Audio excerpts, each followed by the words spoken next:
Bismillahirrahmanirrahim. Assalamualaikum warahmatullahi wabarakatuh. Alhamdulillahi rabbil alamin. Wa bihi nasta'in wa la amri dunya waddin.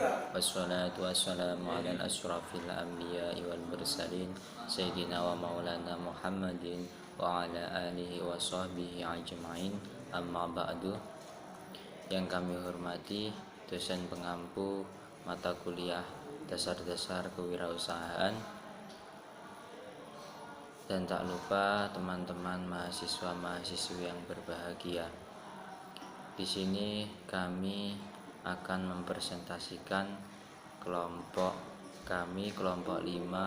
yang bertemakan tentang manajemen waktu dan keberanian mengambil resiko. Kepada yang bertugas dipersilahkan.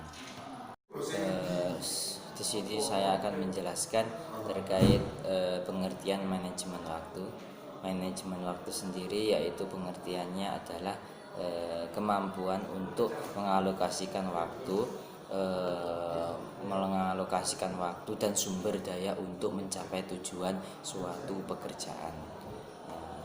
Di sini di makalah kami juga dijelaskan terkait konsep manajemen waktu, yaitu penggunaan waktu secara efisien dan dalam merealisasikan pekerjaan suatu tugas. Selanjutnya, dalam perancangan di makalah kami, dalam perancangan manajemen waktu harus dipertimbangkan yang pertama, memprioritaskan tugas penting dan didasarkan atas sumber yang tersedia.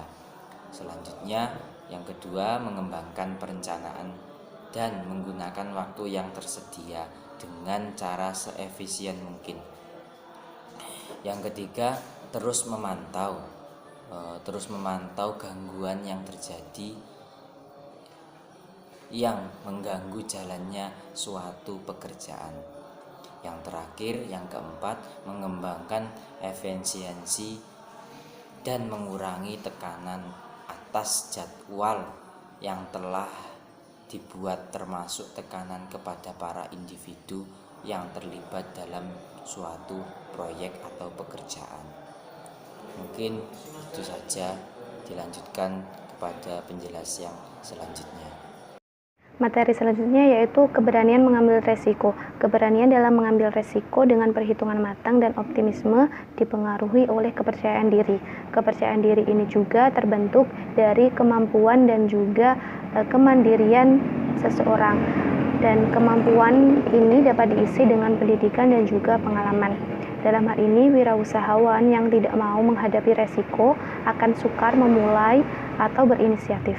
Dalam situasi resiko dan ketidakpastian inilah, wirausahawan mengambil keputusan yang mengandung potensi kegagalan ataupun keberhasilan. Selanjutnya, situasi yang mengandung resiko adalah situasi di mana kita dihadapkan oleh dua pilihan atau lebih dan kita tidak dapat mengetahui hasil yang akan diperoleh nanti. Situasi resiko juga mengandung dua potensi bagi suatu perusahaan, yaitu sukses atau gagal. Seorang wirausahawan yang harus selalu mengambil keputusan dalam berbagai situasi walaupun situasi tersebut penuh ketidakpastian.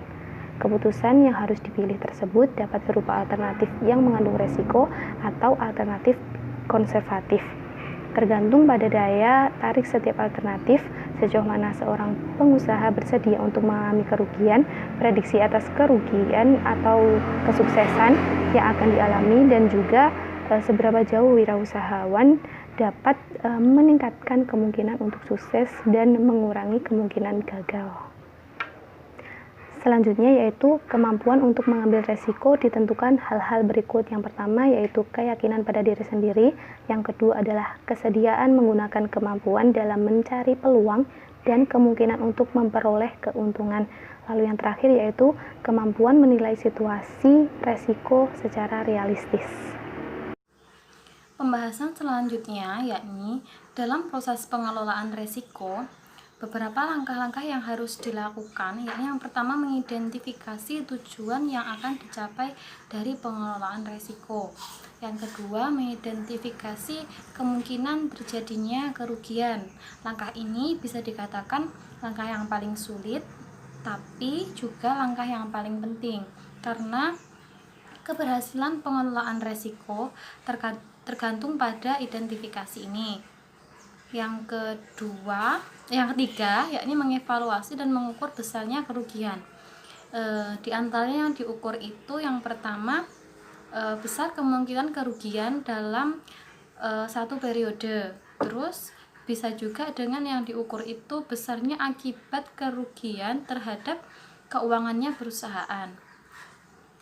Langkah yang keempat, yakni mencari cara yang baik untuk menyelesaikan masalah. Di antara caranya ya, misalnya itu menghindari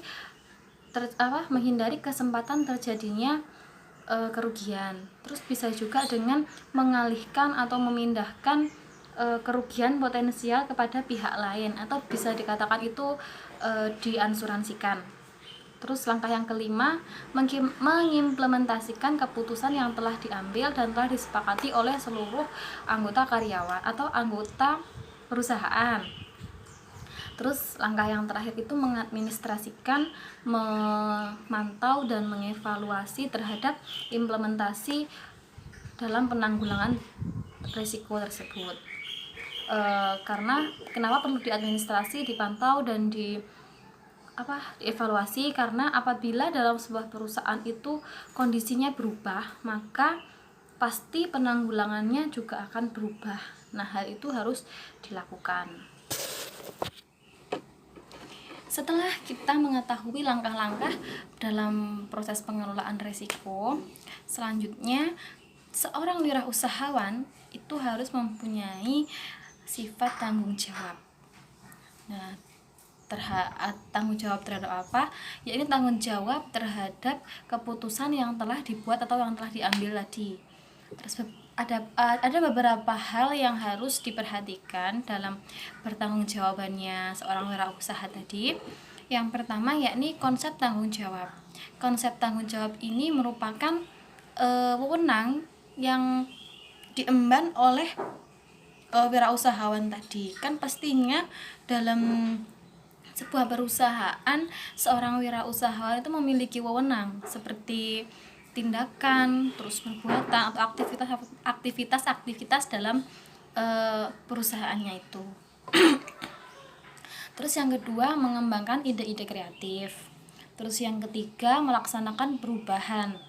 Kan dari langkah-langkah proses pengelolaan risiko tadi sudah mendapatkan alternatif perubahan yang telah diputuskan dan telah disepakati oleh seluruh anggota perusahaan. Maka seorang wirausahawan harus mampu melakukan perubahan itu, di mana perubahan itu nantinya akan membawa perusahaan kepada posisi yang lebih baik dari sebelumnya. Terus hal yang perlu diperhatikan yang keempat, mendelegasikan wewenang dan tanggung jawab. Kenapa hal ini harus didelegasikan? Terus karena apabila seorang wirausahawan itu hanya bekerja atau mengendalikan sebuah perusahaannya sendiri, pasti tidak akan selesai dengan baik. Maka seorang wirausahawan harus memiliki staf yang berorientasi, di mana seorang wirausahawan ini nanti mampu mendelegasikan wewenang dan tanggung jawabnya kepada staf yang berorientasi tersebut. Terus yang kelima, yakni etika dan tanggung jawab sosial. Etika bisnis itu merupakan tata pergaulan yang ada dalam aktivitas-aktivitas bisnis. Contohnya dalam etika sosial, tingkah laku atau tata cara kita bergaul dengan anggota perusahaan yang lain. Mungkin seperti itu pembahasan materi pada kelompok 5 ini. Semoga bermanfaat dan semoga bisa dipahami. Ada kurang lebihnya mohon maaf. Sekian, wassalamualaikum warahmatullahi wabarakatuh.